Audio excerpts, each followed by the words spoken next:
Hello, friends. I am Mrs. R.V. Mahajan from J School, and today we are going to learn a poem from Unit 3, 3.1, If, by Rudyard Kipling. First, we shall learn about the poet. Here is some information about the poet Rudyard Kipling. The lifespan is from 1865 to 1936. Rudyard Kipling was an English journalist, short story writer, poet, and novelist. Kipling was one of the most popular writers in the United Kingdom, in both prose and verse.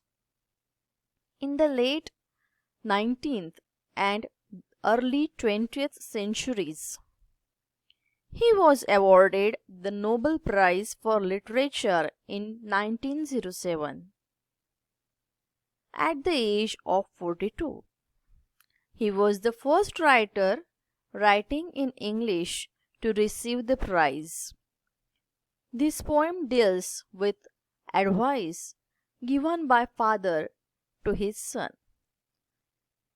मित्रांनो, या ठिकाणी Rudyard Kipling बद्दल आपल्याला सांगितलंय की जो United kingdom मधील एक प्रसिद्ध असा लेखक आहे, कवी आहे, कादंबरीकार आहे, ज्याला नोबेल प्राइज सुद्धा मिळालेलं आहे वयाच्या 42व्या वर्षी. आपल्याला दिलेली कविता सुद्धा एक सल्ला आहे वडिलांनी मुलाला दिलेला. We all know that our parents always advise us. They want us to follow the advices that are given by them. They want us to become a good human being. And just like this, in this poem, the father is advising his son. Now here is the first stanza. If you can keep your head when all about you are losing theirs and blaming it on you, if you can trust yourself when all men doubt you, but make allowance for their doubting too. If you can wait and not be tired by waiting, or being lied about, don't deal in lies, or being hated, don't give way to hating, and yet don't look too good nor talk too wise. Now here in this poem the father is advising his son that how he can become a good human being, good person, and how he should deal with the world or the people around him.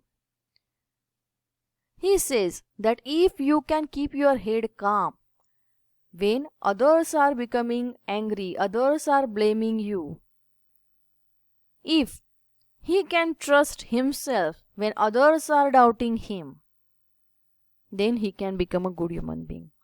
बघा मित्रांनो, आपले आईवडील आपल्याला खूप सारे सल्ले देत असतात, आपल्या जीवनाला चांगलं वळण देण्यासाठी त्यांचं ते मार्गदर्शन करत असतात.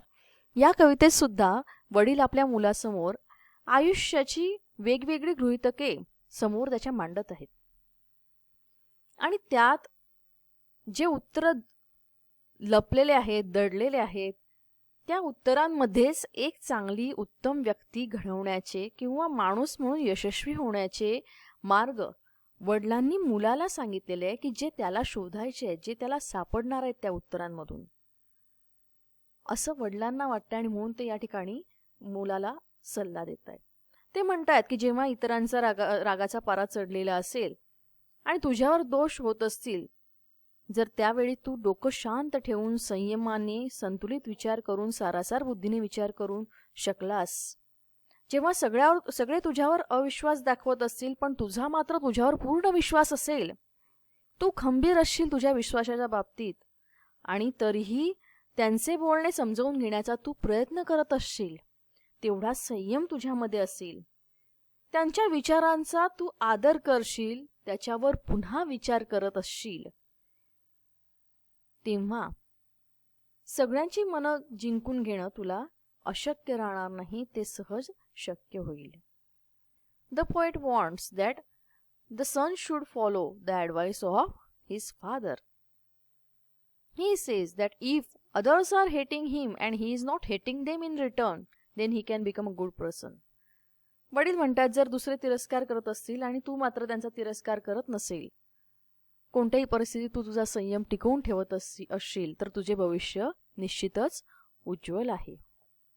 जर तुझ्याविषयी कोणी खोटं बोलत असतील, असत्य बोलत असतील आणि तरी सुद्धा तू शांत राहून त्यांचं म्हणणं ऐकून घेत असशील, गैरसमज पसरवणाऱ्या गोष्टींपासून स्वतःला दूर ठेवत असशील, तर तू निश्चितच एक चांगला माणूस बनशील.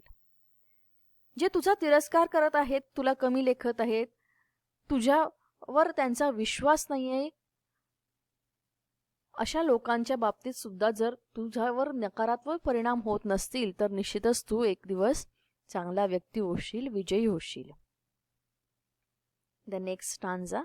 If you can dream and not make dreams your master, if you can think and not make thoughts your aim, if you can meet with triumph and disaster, and treat those two impostors just the same, if you can bear to hear the truth you have spoken, twisted by knaves to make a trap for fools, or watch the things you give your life to broken and stoop and build them up with worn out tools. Now again the poet says that if you can dream and if you do not become a slave of their dreams, or you cannot think about the thoughts your soul aim, you can meet the triumph and the disaster in the same way. If you are not defeated or deceived by the impostors like them, you can hear the truth, you can bear the truth, then you can become a good human being. बघा, पुन्हा त्याचे वडील त्याला सांगतायत की हे सर्व करताना, जे आता तू करत आहेस ते सर्व करताना जर तू स्वप्न पाहिले नाहीस, जर तू स्वप्ने पाहिलीस पण त्या स्वप्नांना तुझ्यावर सत्ता गाजवू देऊ नकोस, असं ते त्या ठिकाणी त्याला सांगतायत. त्यांचा सल्ला असा आहे, तू सखोल आणि चौफेर विचार कर आणि आपल्या विचारांमध्ये भरकटू नकोस, त्यांना एक दिशा दे, स्वतःला हरवू देऊ नकोस, स्वतःचं अस्तित्व टिकवून ठेव. आयुष्यात आपल्याला यशही मिळतं आणि अपयशही मिळतं आणि तू जर हे दोघे गोष्टी पचवू शकत असलास तर तू नक्कीच यशस्वी होशील.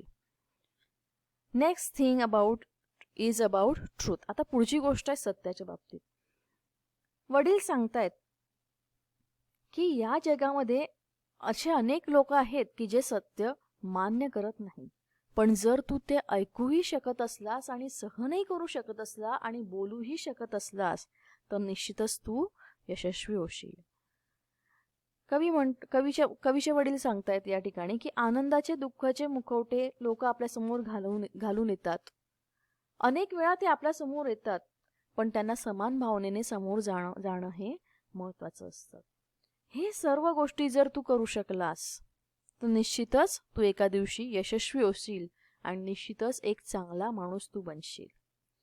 If you can talk with crowds and keep your virtue, or walk with kings nor lose the common touch, if neither foes nor loving friends can hurt you, if all men count with you but none too much, if you can feel the unforgiving minute with 60 seconds worth of distance run, yours is the earth and everything that's in it, and which is more, you will be a man, my son.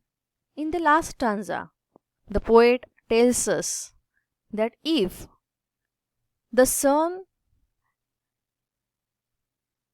can keep his head, if he can keep up his high moral standards even when he is among the common people, then he can become a successful person. बघा, या ठिकाणी वडिलांचं असं म्हणणं आहे की सर्वसामान्यांच्या गर्दीत मिसळून वागताना, बोलताना, मतप्रदर्शन करताना जर त्याने आपली सद्सद विवेक बुद्धी हरवू दिली नाही, त्याने त्याचा संयम पाळला, तर निश्चितच तो एक यशस्वी व्यक्ती होईल. कवीच्या वडिलांचं असं सुद्धा सांगणं आहे त्याला की शत्रू असो किंवा मित्र असो, जर जेव्हा दोघांपैकी कोणीही त्याला दुखावू शकणार नाही, इजा पोहोचू शकणार नाही, त्यांच्या सर्वांच्या मनात त्याच्याविषयी एक आदराचं स्थान असेल, सन्मानाचं स्थान असेल, सर्वांची त्याची जी वर्तणूक आहे ती एकसारखी असेल, तर तेव्हा माणूस म्हणून तो या जगामध्ये एक उच्च स्थान मिळवेल. In the next lines, the poet wanted to tell us the importance of time. The father tells his son that if you can make good use of every single minute in your life, which is never ready to hear any excuse without wasting even a single second, then yours is the earth. वडिलांचं असं सांगणं आहे की हातातून निघून जाणारा जो वेळ आहे, त्या वेळेचं महत्त्व जेव्हा तू जाणशील, कारण आपल्याला सर्वांना माहिती आहे की वेळ ही खूप महत्त्वाची असते जीवनामध्ये. एकदा गेलेली वेळ कधीही पुन्हा येत नसते. Time is more precious than money, because if money, you lost money, you can gain it by your hard work. But if you lost time, it is lost forever. पैसा गेला तर तुम्ही तो मेहनतीने कमावू शकतात, पण वेळ गेली की ती मात्र तुम्हाला कमावता येत नाही, पुन्हा आणता येत नाही. आणि म्हणून जर तुला या ठिकाणी या प्रत्येक सेकंदाचं महत्त्व कळत असशील आणि तू जर तो सत्कारणी लावत असशील प्रत्येक वेळ तुझ्या जीवनातील, तर हे विश्व तुझं आहे. या विश्वाची संपूर्ण दारे तुझ्यासाठी खुली आहेत. कवीचं असं म्हणणं आहे की या ठिकाणची प्रत्येक गोष्ट त्याची आहे जर तो या पद्धतीने वागला तर. He says that yours is the earth and everything in it, and more than anything else, you will be a real man, my son. Here the poem ends,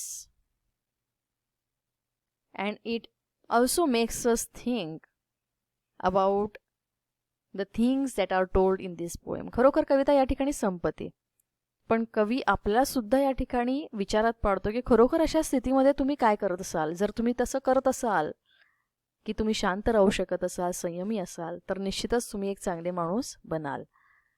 thank you. Thanks for watching this video till end.